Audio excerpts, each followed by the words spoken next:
Good morning, welcome back to my mini blog নিয়ে সকাল সকাল চলে এসেছি। এখন আমি রেডি হয়ে গেছি, রেডি হয়ে বেরিয়ে গেছি অলরেডি। ছেলে আর আমি আর এখানে চলে এসেছি। অটো পেয়ে গেছি, অটোতে আমি আছি এখন বসে। অটোওয়ালা অটো ধাক্কা দিয়ে গেছি, অপর অটোটা ডিস্টার্ব করছিল তাই। আর চলে এসেছি ডাক্তারের কাছে এসে দেখছি ভালোই ভিড় আছে। আর আমি এসেছি কিসের জন্য, বুক খুব ব্যথা হচ্ছে, পিঠের ডান দিকের হাড়টা খুব ব্যথা।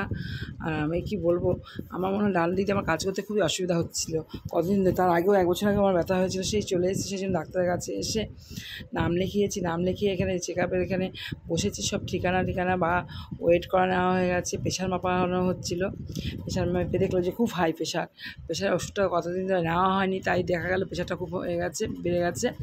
এখানে মোটামুটি যেই আসুক তাদের নাম ঠিকানা সবই কিছু লিখে ওয়েট করে নিতে হচ্ছে, প্রেশার চেক আপ করে নিতে হচ্ছে। করে ডাক্তার দেখানো হয়ে গেল আমার। ডাক্তার দেখিয়ে চলে আসলাম।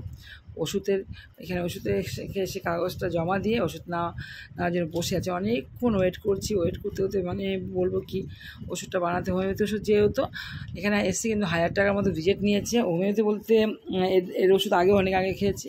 চলে এসে ছেলেকে একটা কি বলবো কেকের মতো খাইয়েছি। ওর খুব খিদে পেয়েছে, বেলা 12টা 12:30 হয়ে গেছে। চলে এসেছি রোলের দোকানে, একটা রোল খাইয়ে দিলাম ছেলেকে, খাইয়ে অটোতে উঠে গেলাম। অটোর সঙ্গে বাড়ি চলে আসলাম। এসে রান্না বাকি ছিল, রান্না আজকের মতো ভিডিও এখানে রাখলাম। লাইক করে কমেন্ট